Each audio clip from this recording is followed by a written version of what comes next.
Hello everyone, I am Priyanka Bhardwaj और आज का जो सेशन है उसमें हम डिस्कस करने वाले हैं कुछ इंपॉर्टेंट क्वेश्चंस जिसके आंसर्स आप मुझे बताएंगे। तो चलिए स्टार्ट करते हैं आज का सेशन। फर्स्ट क्वेश्चन है, complete virus particle is known as. जो आपका कंप्लीट वायरस पार्टिकल है उसको क्या बोला जाता है?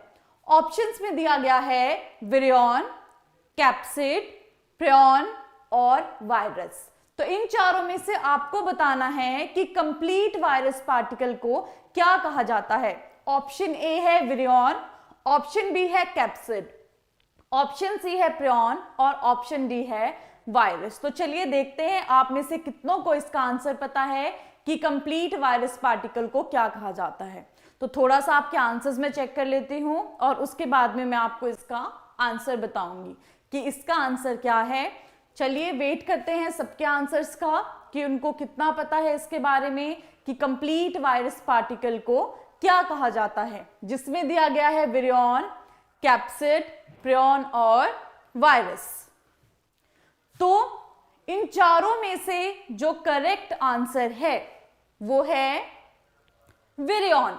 जो आपका कंप्लीट वायरस पार्टिकल है जिसमें प्रोटीन कोट भी है, न्यूक्लिक एसिड भी है, तो उसको हम विरियन बोल देते हैं। अगला ऑप्शन था कैप्सिड। तो कैप्सिड क्या है? बेसिकली प्रोटीन कोट है वायरस का। जो जेनेटिक मटेरियल है वो एक प्रोटीन कोट में है तो उसको हम कैप्सिड बोल देते हैं। फिर है प्रियन।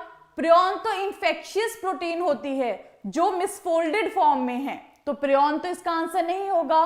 और जब वायरस बोला है तो वायरस का ही पूछा था कि कंप्लीट वायरस पार्टिकल क्या है, तो वो आपका विरियन होगा। इसीलिए इसका जो करेक्ट आंसर है वो विरियन है। चलिए अगले क्वेश्चन की तरफ चलते हैं। तो अगला क्वेश्चन पूछा गया है father of modern plant pathology, कि मॉडर्न प्लांट पैथोलॉजी के फादर कौन है।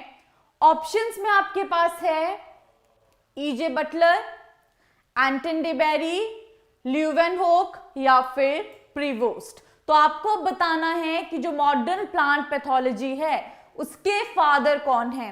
चार ऑप्शंस आपको दिए गए हैं। ऑप्शन ए है ईजे बटलर, ऑप्शन बी है एंटन डे बेरी, ऑप्शन सी है ल्यूवेनहोक और ऑप्शन डी है प्रीवोस्ट। तो आपको इसका आंसर देना है कि कौन है इसमें से मॉडर्न प्लांट पैथोलॉजी के फादर। उसके बाद में मैं आपको इसका आंसर बताऊंगी, पहले आप आंसर करेंगे। देखते हैं कितने लोगों को इसका करेक्ट आंसर पता है। तो चलिए, तो जो आपका मॉडर्न प्लांट पैथोलॉजी है उसके ऑप्शंस में से कौन सा ऑप्शन करेक्ट है? ऑप्शन बी एंटन डे बेरी। जो आपकी मॉडर्न प्लांट पैथोलॉजी है उसके फादर हैं एंटन डे बेरी। जो ईजे बटलर हैं वो तो आपके इंडियन प्लांट पैथोलॉजी के फादर हैं। जो एंटन डे बेरी है इनकी मेजर कॉन्ट्रीब्यूशंस रही हैं। जैसे इन्होंने बताया था कि जो पोटैटो लेट ब्लाइट है वो किसकी वजह से होता है? फाइटोप्थोरा इन्फेस्टेंस की वजह से होता है। इन्होंने पूरा उसका नॉमेनक्लेचर दिया था और पूरा क्लासिफिकेशन दिया था। रस के ऊपर, स्मट्स के ऊपर इन्होंने स्टडी की थी, है ना। उसके अलावा इनके जो स्टूडेंट्स थे जैसे वार्ड है, मिलाडेट है, उनको इन्होंने ट्रेनिंग दी थी। तो जो आपके मॉडर्न प्लांट पैथोलॉजी के फादर हैं वो कौन है? एंटन डे बेरी हैं। चलिए अब अगले क्वेश्चन की तरफ चलते हैं। अगला क्वेश्चन है जिसमें पूछा गया है सूटी और charcoal like powder mass usually appearing on the floral organs particularly the ovary, leaf, stem and roots is।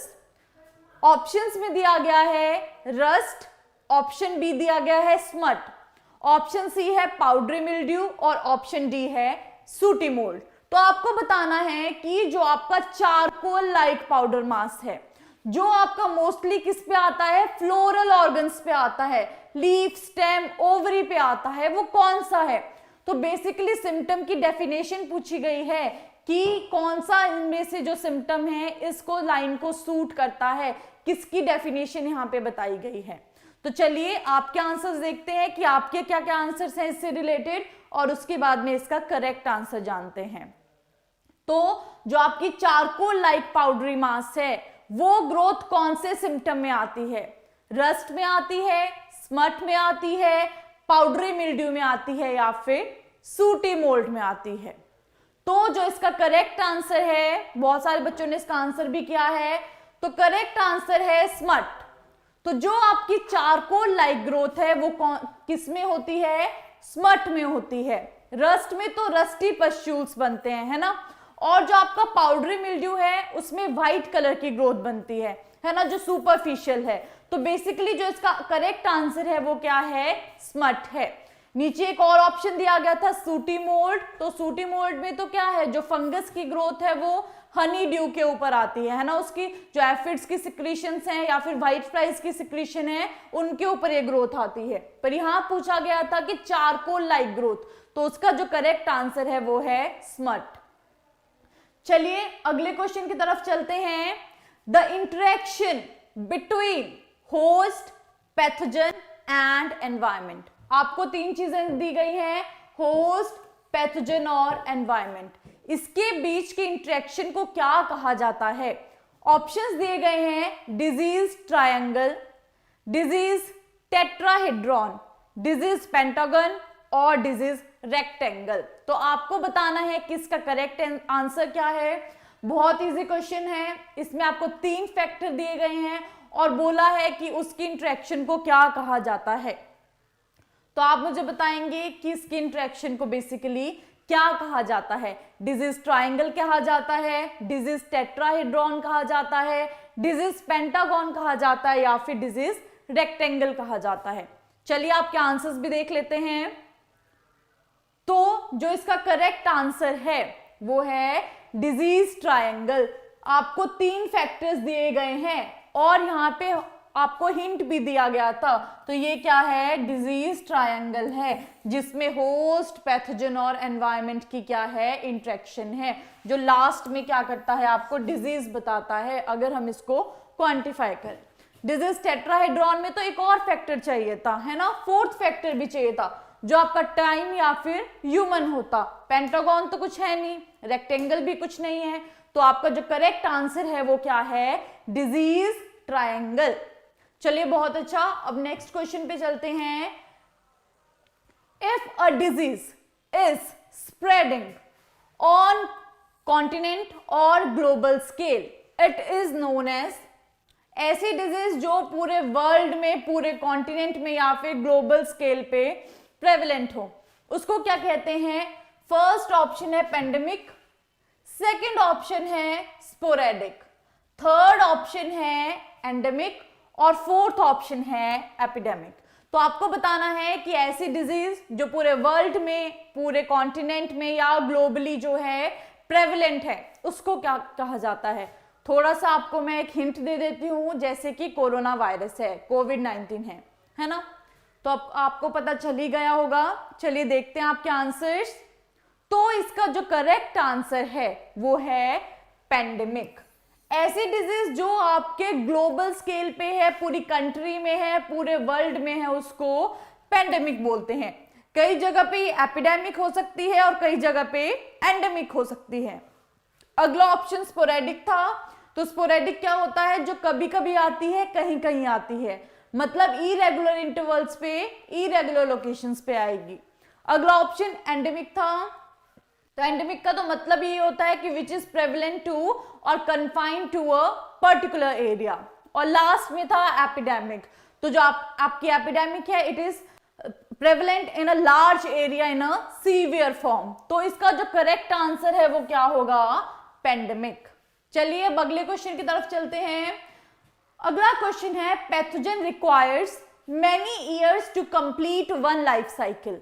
मतलब पैथोजन को बहुत सारे साल चाहिए एक लाइफ साइकिल को कंप्लीट करने के लिए, या फिर डिजीज साइकिल को कंप्लीट करने के लिए। उसको क्या बोलते हैं? ऑप्शन में दिया है polycyclic, polyetic, monocyclic, none of this. तो आपको बताना है कि ऐसा पैथोजन जिसको बहुत सारे साल चाहिए अपनी लाइफ साइकिल को कंप्लीट करने के लिए, उसको क्या कहा जाता है। चलिए आपके आंसर देख लेते हैं, फिर इसका करेक्ट आंसर बताएंगे। तो ऐसे पैथोजन को क्या कहा जाता है वो आपको बताना है। ऑप्शन ए में है पॉलीसाइक्लिक, बी में है पॉलीइटिक, सी में है मोनोसाइक्लिक और डी में है नन ऑफ दिस। तो इसका करेक्ट आंसर है पॉलीएटिक। ऐसी डिजीज जो बहुत टाइम लेती हैं डेवलप होने में, ऐसा पैथोजन जो बहुत सारे साल लेता है डेवलप होने में, अपनी लाइफ साइकिल को कंप्लीट होने में, उसको हम पॉलीएटिक बोल देते हैं। जैसे फॉरेस्ट की कुछ डिजीज हैं या फिर कुछ फ्रूट ट्रीज की जो डिजीज हैं, है ना, तो उसको हम पॉलीएटिक डिजीज बोल देंगे। अब यहाँ पे देखते हैं कि बाकी ऑप्शंस थे पॉलीसाइक्लिक और मोनोसाइक्लिक। तो पॉलीसाइक्लिक क्या होती है, जो आपके एक सीजन में बहुत सारी साइकिल्स कंप्लीट करेंगे। तो पॉलीसाइक्लिक तो इसका होना नहीं था। मोनोसाइक्लिक का मतलब होता है एक सीजन में एक ही साइकिल कंप्लीट करेगा। तो इसका जो करेक्ट आंसर है वो क्या है, पॉलीएटिक। नेक्स्ट क्वेश्चन है, sterilization is done by which of the following methods? Autoclaving, heating, flame या ऑल ऑफ द अबव। इस क्वेश्चन में आपको बताना है कि स्टरलाइजेशन क्या होता है कि किसी चीज को माइक्रो ऑर्गेनिज्म से फ्री करना है। तो आपका जो स्टरलाइजेशन है वो इनमें से कौन से मेथड से हम करते हैं? ऑटोक्लेविंग से करते हैं, हीट करके करते हैं या फ्लेम से करते हैं? इसका आपको आंसर बताना है। चलिए तो देखते हैं इसका आंसर क्या है। इसका करेक्ट आंसर है, जैसे कि आप लोगों ने भी आंसर किया है, ऑल ऑफ द अबव, कि जो ऑटोक्लेविंग है उससे भी स्टरलाइजेशन होती है, हीट करने से भी स्टरलाइजेशन कर सकते हैं और फ्लेम से भी स्टरलाइजेशन कर सकते हैं। तो ऑल ऑफ द अबव इसका आंसर है। अब नेक्स्ट क्वेश्चन है, based on photo periodic requirement pineapple is which kind of fruit. आपको बताना है कि फोटो पीरियोडिक जो रिक्वायरमेंट है उसके बेसिस पे जो आपका पाइनएप्पल है उसको हम किस में कंसीडर करते हैं। ऑप्शंस दिए गए हैं लॉन्ग डे, सेकंड दिया गया है शॉर्ट डे, तीसरा दिया गया है डे न्यूट्रल और लास्ट में दिया गया है बोथ ए एंड सी, कि लॉन्ग डे भी है और डे न्यूट्रल भी है। तो आपको भी इसका आंसर बताना है कि जो आपका पाइनएप्पल है वो किस टाइप का है, लॉन्ग डे है, शॉर्ट डे है या डे न्यूट्रल है। चलिए आपके आंसर्स भी देख लेते हैं। तो जो आपका पाइनएप्पल है वो किस टाइप का फ्रूट है, तो इसका करेक्ट आंसर क्या होगा, शॉर्ट डे। तो जो आपका पाइनएप्पल है वो बेसिकली क्या है, शॉर्ट डे या लॉन्ग नाइट फ्रूट है, राइट। चलिए अब आगे बढ़ते हैं। इसके बाद में है which is the commercial method of propagation of acid lime. तो जो आपका एसिड लाइम है उसकी प्रोपेगेशन कैसे होती है। ऑप्शंस दिए गए हैं, ऑप्शन ए है बडिंग, ऑप्शन बी है सीड्स, ऑप्शन सी है हार्डवुड स्टेम कटिंग और ऑप्शन डी है एयर लेयरिंग। तो आपको बताना है कि कौन सा कमर्शियल मेथड है जिससे हम प्रोपेगेशन करते हैं एसिड लाइम की। कौन सा इनमें से मेथड होगा, टी बडिंग होगा, सीड्स होगा, हार्डवुड स्टेम कटिंग होगा या एयर लेयरिंग होगा, कि कौन से मेथड से हम उसको प्रोपेगेट करते हैं। चलिए इसका आंसर देखते हैं और आपके भी आंसर्स देखते हैं। तो इसका जो करेक्ट आंसर है वो है सीड्स। तो जो आपका एसिड लाइम है उसको हम सीड्स के थ्रू प्रोपेगेट करते हैं। तो इसका जो ऑप्शन बी है वो करेक्ट आंसर है। चलिए अब इसके बाद में है national horticulture research and development foundation NHRDF is located at which place. तो आपको बताना है कि जो आपका national horticulture research and development foundation है वो कौन सी जगह पे लोकेटेड है, कौन सी जगह पे है, इसका आपको आंसर देना है। ऑप्शंस दिए गए हैं, ऑप्शन ए है औरंगाबाद, ऑप्शन बी है सतारा, ऑप्शन सी है पुणे और ऑप्शन डी है नासिक। तो आपको इसके बारे में बताना है कि कहां पे ये लोकेटेड है। चलिए आपके आंसर्स भी देखते हैं। National horticulture research and development foundation कौन से प्लेस पे है, औरंगाबाद में है, सतारा में है, पुणे में है या नासिक में है। तो चलिए इसका करेक्ट आंसर देखते हैं। करेक्ट आंसर है नासिक। तो जो आपका national horticulture research and development foundation है वो आपका नासिक में है। तो इसके साथ में हमारे आज का जो क्विज सेशन था वो खत्म होता है, जिसमें हमने कुछ क्वेश्चंस को डिस्कस किया है।